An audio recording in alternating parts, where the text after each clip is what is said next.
hospital waiting lists was one of the many issues to be resolved by the implementation of Sláintecare, Taoiseach. The implementation of Sláintecare was supposed to be in your office. It's not, it should be. I'd urge you to take responsibility for its implementation.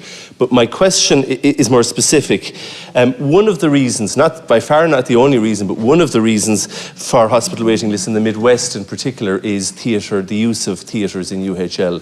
The rate at which it was used was far below the target rate, which I believe is 85% internationally. It was at around 75% at the time of the last election. It obviously got worse because of COVID, and that's not anybody's fault. But do you know what is the rate of use now? Because unless we can get theatre usage up to the optimal levels, waiting lists will not be addressed. And that's UHL, but there's also the issue of theatre usage in Ennis and Nina.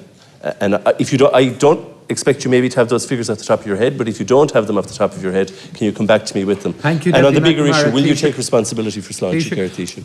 I think it's a very fair point that the Deputy has raised in terms of theatre usage. That is why the development of elective-only facilities is crucial, so that we have theatres who are not impacted by trauma, medical admissions and so on, which happens in the major tertiary hospitals.